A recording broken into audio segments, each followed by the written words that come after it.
અમરેલી જિલ્લાના ધરાઈ ગામે વર્ષો જૂની ભગવાન બાલ મુકુંદની હવેલી આવેલી છે. આ હવેલીના ટ્રસ્ટ દ્વારા નૈનાબેન જોશી અને મેનાબેન જોશી સહિતના કુલ 5 મકાનો કોઈપણ નોટિસ કે જાણકારી વગર તેઓની ગેરહાજરીમાં બંધ મકાનના તાળા તોડી જેસીબી મશીન વડે તોડી પાડવામાં આવ્યા છે. બંને વૃદ્ધ મહિલાઓ સહિત 5 મકાન તોડી પાડતા તે મકાન વિહોણા થઈ ગયા છે. બાલમુકુંદ હવેલી ટ્રસ્ટના પ્રમુખ ધર્મેન્દ્ર જોશીએ જણાવ્યું હતું કે આ જગ્યા ટ્રસ્ટની છે, જેને લઈ નિયમ મુજબ અમરેલી જિલ્લા કલેક્ટરને અરજી આપી પોલીસ પ્રોટેક્શન સાથે આ કાર્યવાહી કરવામાં આવી છે, જેની સમગ્ર વિડીયોગ્રાફી પણ કરવામાં આવી છે.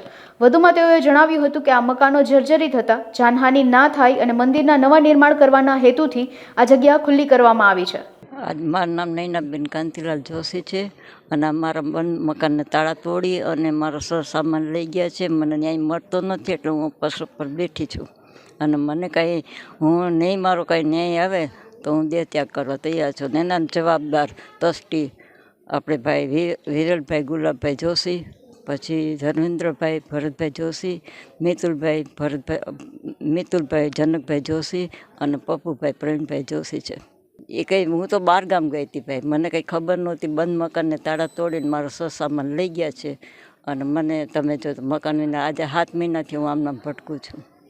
અત્યારે કોના ભેગા રહ્યો છો? અત્યારે કોઈ જગ્યા 2 દી અહીં જાઉં 2 દી વાં જાઉં છું, કોઈ જગ્યા નથી અત્યારે. કોઈ કીધું નથી. મને ન્યાય મળે તો શું કરું? ધરાઈ અમારું ગામ છે.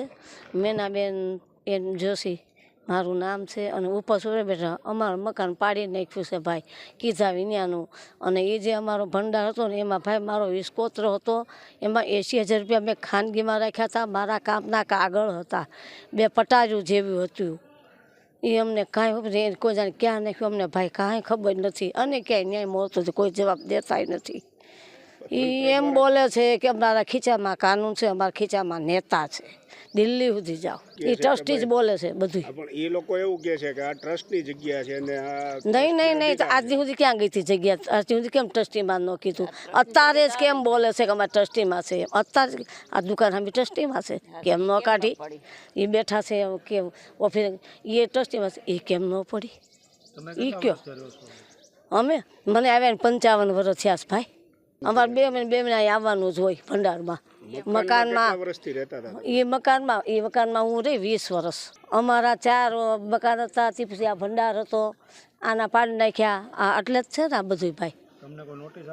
નહીં બિલકુલ જાહેર કર્યું જ નથી, કીધું જ નથી અમે આમ કરવાના છે એમ ભાઈ. મારું નામ છે પરેશભાઈ કાપડિયા. મારા વાઈફ હાલ ધરાઈ ગ્રામ પંચાયતમાં સરપંચ તરીકે સેવા આપે છે અને ગામની અંદર 7 માસ પહેલાં જે હવેલીના નવા ટ્રસ્ટીઓ દ્વારા જે મકાન પાડવામાં આવ્યા છે તે એક દુઃખની ઘટના છે કે એક 85 વર્ષના માજીને આજે ઘર વિહોણું થવું પડ્યું છે. અને માજી ન્યાય માટે 7 માસથી અમને રજૂઆત કરતા અને અમે પણ એમાં અનેક પ્રયત્નો કર્યા, પણ પંચાયતને આજ દી સુધી જાણ નથી કોઈ ચેરિટી કમિશનરને જાણ કે આ મકાનો પાડવામાં આપેલા છે કે માલિકોને ખબર નથી, નોટિસો મળેલ નથી અને આ મકાનનું ડિમોલેશન કરવામાં આવ્યું. શરમની વાત તો એ છે કે જે સમયે આ ઘટના બની ત્યારે પોલીસ તંત્ર પણ ત્યાં હાજર હતું અને પોલીસ તંત્રને અગાઉ પણ એક જવાબદાર વ્યક્તિ તરીકે અને સરપંચ તરીકે રાત્રે જાણ કરેલી કે અમને કોઈ નોટિસો મળેલી નથી, જેથી આવું કૃત્ય કરવામાં ન આવે. આ માજી બહારગામ ગયેલ હોય અને આ મકાનો પાડવામાં ન આવે, પણ પોલીસે અમારી વાત કોઈ પણ ધ્યાન માથે નથી લીધી ને આજ પરિસ્થિતિ એ આવી ગઈ કે માજીને ઈચ્છા મૃત્યુ માગવી પડી. ગામ માટે પણ શરમજનકની વાત છે અને આ દેશની અંદર અત્યારે મહિલાનું એક વાતો થતી હોય અને આવું કોઈ કૃત્ય માજીને આજે ઉપવાસ માથે બેસવું પડ્યું એટલા માટે કે પોલીસને એમની ફરિયાદ લેવામાં નથી આવતી. માની લીધું કે માજી ખોટા છે તો એ કોર્ટ નક્કી કરી શકશે સાચા છે કે ખોટા, પણ જો એક ફરિયાદ ન લેવાય અને 7 માસથી આ માજી તડફડિયા મારે છે અને ઘર વિહોણા આ ઘરેથી પેલા ઘરે સંબંધીઓના ઘરે આટા મારે છે, હજી સુધી નિર્ણય નથી આવ્યો. અને નવા ટ્રસ્ટીઓએ મને જ્યાં સુધી જાણ છે તો અમારી ગ્રામ પંચાયતને એવી સત્તા નથી કે કોઈ નોટિસ આપ્યા વિના કોઈનું ડિમોલેશન કરી શકે. તો આ લોકોને બચાવવા માટે પોલીસ કંઈ ને કંઈ રસ્તા કાઢી રહી છે, એ સત્ય વાત છે. અને આ માજીને જો ન્યાય નહીં મળે તો અમે પણ ગ્રામ લોકો એક વિચારી રહ્યા છીએ ટૂંક સમયની અંદર અમે પણ આ માજી સાથે ઉપવાસ માથે બેસવાની તૈયારી કરવીએ છીએ કે આગામી રણનીતિ બનાવી રહ્યા છીએ. આ માજીને ન્યાય મળવો જોઈએ અને આ માજીની FIR નોંધાવી જોઈએ એવી મારી અપેક્ષા છે. મારું નામ ધર્મેન્દ્ર ભરતભાઈ જોશી છે હું શ્રી બાલમુકુંદ હવેલી ટ્રસ્ટ સંસ્થાનો પ્રમુખ છું અને આ લોકો જે ઉપવાસ ઉપર બેઠા છે એ તદ્દન ખોટા અને વાહિયાત બાલમુકુંદ હવેલી મંદિર અને સંસ્થાને બદનામ કરવાનું એક ષડયંત્ર છે.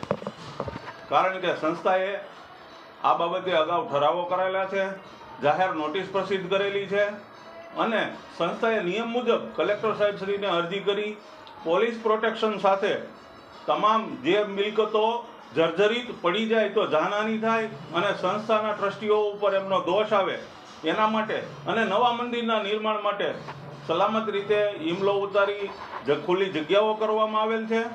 સાથે સાથે નૈનાબેન અને ઉપવાસ આંદોલનકારીઓના જે આક્ષેપો છે કે અમારો સામાન લૂંટી લીધો, અમારા મકાન પાડી નાખ્યા, ખરેખર આ જગ્યા સંસ્થાની માલિકીની છે, બધું કાયદેસર છે, જેના કાગળો પુરાવાઓ અમારી પાસે છે, જે અમે સરકારી તંત્રને રજૂ કરેલા છે. તો આ બાબતે એમના બધા જ આક્ષેપો ખોટા છે, જેને અમે રદિયો આપીએ છીએ અને સંસ્થાને અને જે બદનામ કરે છે હવેલીને એ આંદોલન સામે અમે લોકો કાલથી વૈષ્ણવો અને અમારા યજમાનો સાથે એને બધા આંદોલનકારીઓને સદબુદ્ધિ આપે, ધરાઈ હવેલીનો વિકાસ થાય, નવા મંદિરનું નવનિર્માણ થાય, એના માટે પ્રતિક ઉપવાસ કરવાના છીએ. જે અમારી સંસ્થા આ કામ કરી રહી છે એ વિકાસને વેગ મળે એવી અમારી વિનંતી. ખરેખર વાસ્તવિકતા એવી છે કે એ સરકારી નીતિ નિયમ મુજબ જ્યારે એ મિલકત પ્રાઇવેટ નામની હતી અને પાછળથી અમને ખબર પડી, સંસ્થાને જ્યારે જાણ થઈ કે આ મિલકત પણ ટ્રસ્ટીની છે, ત્યારે અમે ગ્રામ પંચાયતમાં અને સરકારી તંત્રમાં ફેરવવા માટે આપેલી અને જ્યારે પાડી ત્યારે એ ફરેલી નહોતી અને પ્રાઇવેટ માલિકીની હતી એટલે નહોતી પાડી. બાકી અત્યારે અમે એ મિલકત અમને સોંપી દીધેલી છે અને એ મિલકત બહુ જ સત્વરે અમે પાડવાના છીએ. ખરેખર એ વસ્તુ તદ્દન જૂઠાણું છે.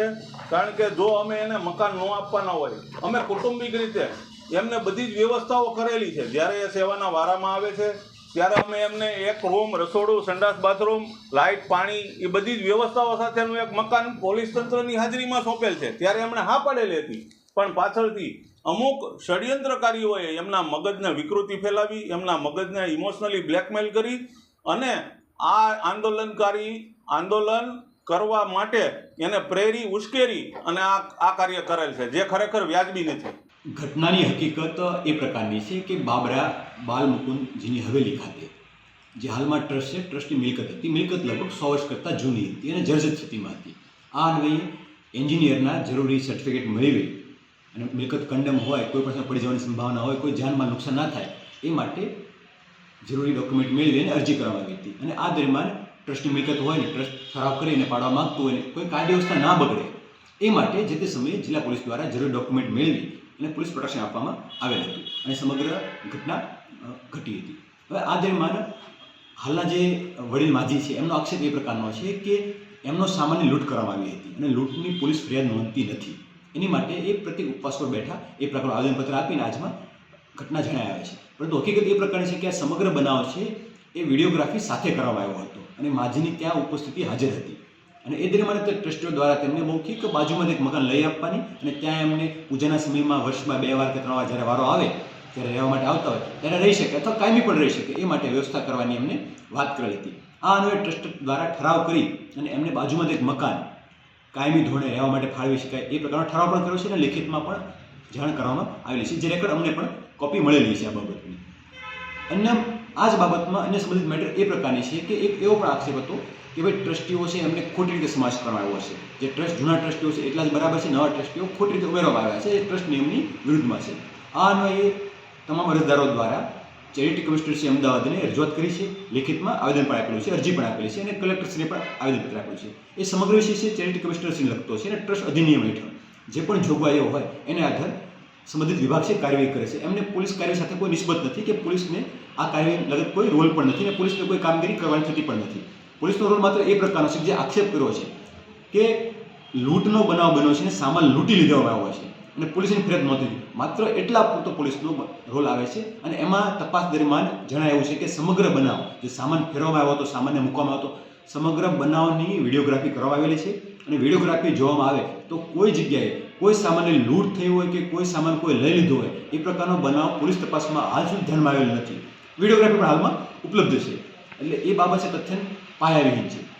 અને આ તમામ લોકો છે હાલના અરજદાર છે, સામેવાળા છે, તમામ કૌટુંબિક ભાઈઓ થાય છે, એક જ પરિવારના સભ્યો છે અને એક જ વંશ વારસના સંતાનો છે અને તમામ લોકોને ત્યાં પૂજા કરવાનો વારાફરતી અધિકાર છે.